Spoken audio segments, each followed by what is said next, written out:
Aware India educate India channel में आपका स्वागत है। अभी मैं government girls senior secondary school D block Sultanpuri में हूँ। अभी ये बिल्डिंग निर्माण का कार्य चल रहा है, अतः थोड़ी संसाधनों की जरूर कमी है और कुछ निर्माण कार्य के कारण शोरगुल भी है, लेकिन फिर भी हमारी कोशिश है कि बच्चों तक पहुँचने की। काफ़ी शोरगुल और बिल्डिंग निर्माण का कार्य भी काफ़ी जोरों पे है, लेकिन इसी बीच में हमारे जो शिक्षक साथी हैं वो बच्चों तक पहुँचने की पूरी कोशिश कर रहे हैं।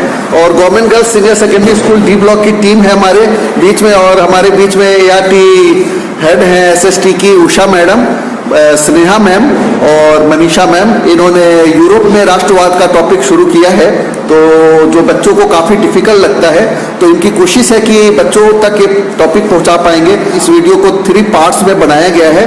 पार्ट 1 स्नेहा मैम कर रही हैं, पार्ट 2 मनीषा मैम, और पार्ट 3 में उषा मैम जो ART हेड हैं इन्होंने उसको समअप किया है। तो प्लीज़ मैम आप थोड़ा सा अपने वीडियो के बारे में बताती हैं। Hello student, my self Sneha, good morning. हमारा आज का टॉपिक क्लास 10th में से है यूरोप में राष्ट्रवाद। मैंने इस टॉपिक में आपके लिए फ्रांस की क्रांति को कवर करा है, रूढ़िवाद को कवर करा है, नेपोलियन का शासनकाल इसमें कवर करा, और जो मेन टॉपिक इसमें एक और है वियना संधि, इसको भी इसमें कवर किया गया है। ओके, और पार्ट 2 में मैम क्या क्या है? Good morning students. बेटा हमने यूरोप में राष्ट्रवाद जैसे कि स्नेहा मैम ने जो किया उससे आगे मैंने कंटिन्यू किया है, जिसमें हमने यूनान का स्वतंत्रता संग्राम, फिर यूरोप की जो आर्थिक स्थिति थी उसके बारे में, रूस और पोलैंड की जो है किस प्रकार रूमानीवाद वगैरह के बारे में हमने राष्ट्रीय भावना के को लेकर इसको कवर किया है। इसके साथ ही हमने इसमें जर्मनी के एकीकरण को कवर। वेरी गुड, बहुत अच्छे, थैंक यू मैम। और उषा मैम आप बताइए, और फाइनल समअप आपने किया है? हाँ जी, फाइनल समअप मैं कर रही हूँ इसका। राष्ट्रवाद, यूरोप में राष्ट्रवाद का जितना भी क्वेश्चन रह गए हैं उसको करते हुए फिर एग्जाम के पॉइंट ऑफ व्यू से इसमें क्या क्या क्वेश्चंस निकल सकते हैं, 1 मार्क के, 3 मार्क के, 5 मार्क के, और उसको आंसर देते समय आपको किन किन बातों का ध्यान रखना है, इसको करते हुए हम इस चैप्टर को क्लोज करें।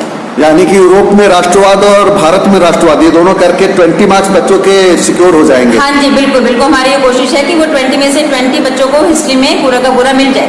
Okay, aware India educate India channel की तरफ से मैं इनका धन्यवाद करता हूँ। इन्होंने पहल की है बच्चों तक पहुँचने की, और हमारी कोशिश है कि ज़्यादा से ज़्यादा बच्चों तक हम ये टॉपिक को पहुँचा पाएंगे, और आपसे उम्मीद है कि आप इस वीडियो को ज़्यादा से ज़्यादा बच्चों तक पहुँचाने में हमारी मदद करेंगे।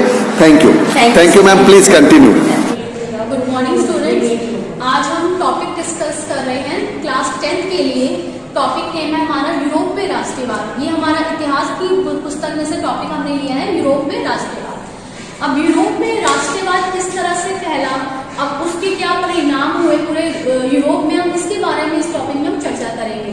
तो पहले हम राष्ट्रवाद की बात करें तो हमें पता होना चाहिए कि राष्ट्रवाद की धारणा क्या है।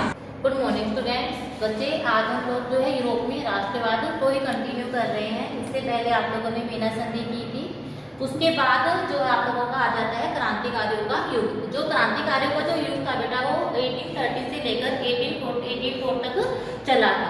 तो अब हम लोग जो है उन्हीं में से क्रांति पढ़ रहे हैं, यूनान का स्वतंत्रता संग्राम। तो यूनान में क्या हुआ था बेटा, 1821 में जो है स्वतंत्रता संग्राम शुरू हुआ था, जिसमें अनेक कवियों ने जो है अपना योगदान इसमें दिया था।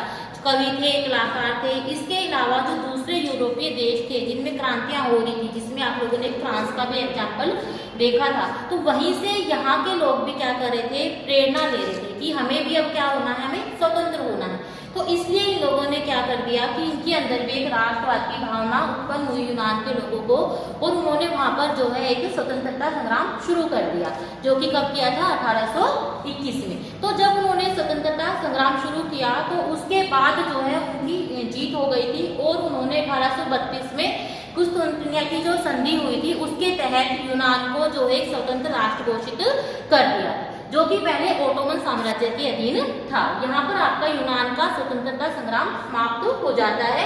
उसके बाद बच्चे आता है रूमानीवाद व राष्ट्रीय भावना।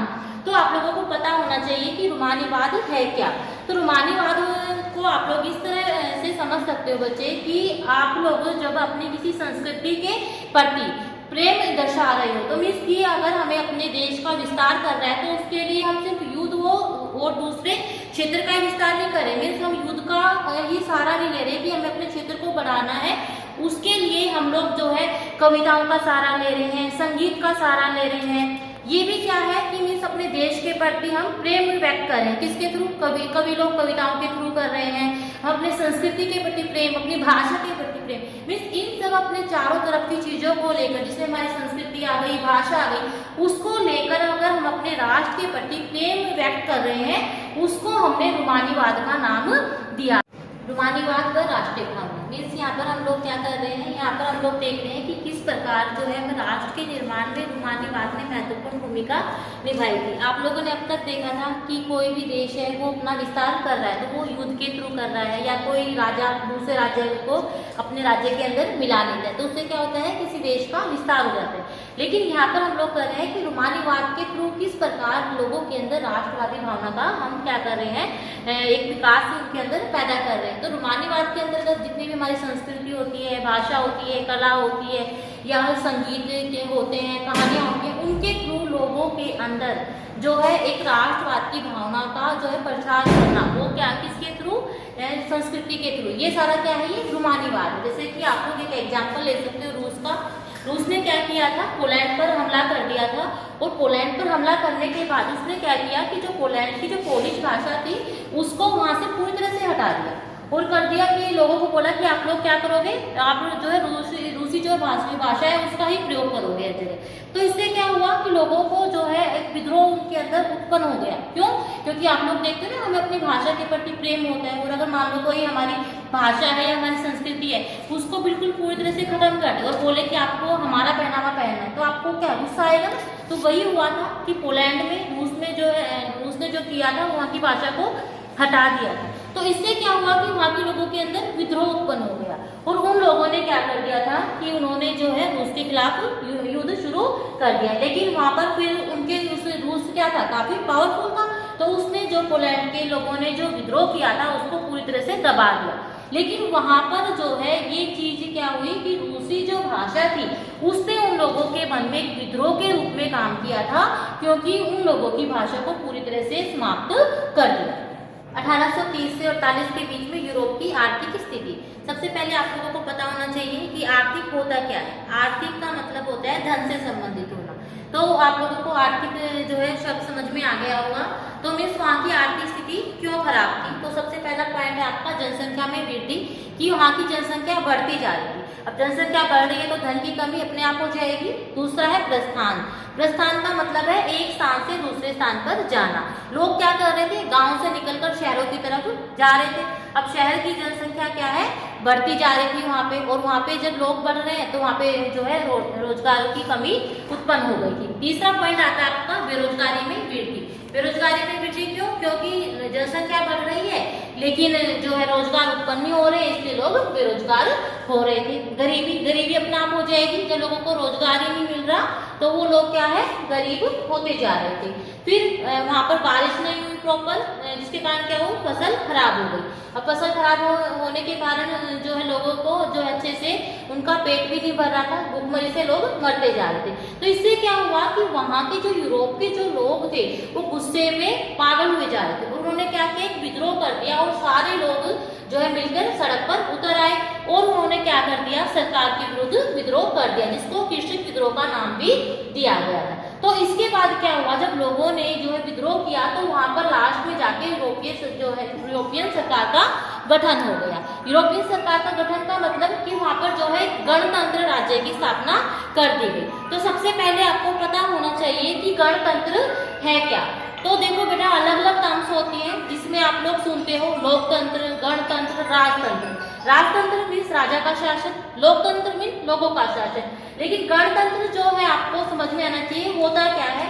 गणतंत्र का मतलब होता है कि मान लो कोई एक देश है, उसमें जो एक सर्वोच्च पद होता है उस पर जो आसीन व्यक्ति है उस पे जो नियुक्त होगा, उसका जो नियुक्ति की जो प्रोसेस होगी वो लोगों के थ्रू होगी, या तो प्रत्यक्ष रूप से होगी या वो अप्रत्यक्ष रूप से होगी। जैसे कि भारत में है, भारत में जो हमारे यहाँ पे राष्ट्रपति का पद जो है सर्वोच्च है, लेकिन उसको हम लोग प्रत्यक्ष रूप से नहीं चुन रहे, लेकिन अप्रत्यक्ष रूप से वो हमारे पास हम लोग उनको चुन रहे हैं। अब आता है बच्चे हमारा जर्मनी का एकीकरण। तो 1848 में क्या हुआ था बच्चे, यूरोपियन सरकार ने काफी प्रयास किया था कि हम क्या कर ले, जर्मनी का एकीकरण कर ले। लेकिन क्या हुआ, वहाँ पे जो फौज थी, सेना थी, उन्होंने क्या किया कि यूरोपियन जो सरकार थे इस कदम को उन्होंने पूरी तरह से क्या कर दिया, असफल बना दिया। तो इससे क्या हुआ, जो पर्सा जो राज्य देश था उसने क्या किया, वहाँ पर उन्होंने बोला कि हम लोग क्या करेंगे, हम जर्मनी का एकीकरण करेंगे। और वहाँ पर एक जो है मुख्यमंत्री थे बिस्मार्क, उन्होंने जो है यहाँ पर अपनी जर्मनी के एकीकरण में महत्वपूर्ण भूमिका निभाई थी। और उन्होंने ये काफी लंबा संघर्ष चल रहा था और जो है वो युद्ध लड़ते रहे थे, प्रयास करते रहे थे, तब जाके 7 साल के बाद ऑस्ट्रिया, डेनमार्क और फ्रांस से जो है उन्हें वहां पर विजय प्राप्त हुई थी। और अंत में जब 7 साल के प्रयास के बाद जब जर्मनी का एकीकरण कर दिया गया था, तो उसके बाद वहां पर 1871 में विलियम प्रथम थे, उनको वहां का जो है सम्राट घोषित कर दिया। उम्मीद है आपको हमारी ये पहल पसंद आई होगी और आप इसे ज्यादा से ज्यादा बच्चों तक पहुंचाने में हमारी मदद करेंगे। इसे लाइक कीजिए, शेयर कीजिए और ज्यादा से ज्यादा बच्चों तक पहुंचाने में हमारी मदद कीजिए।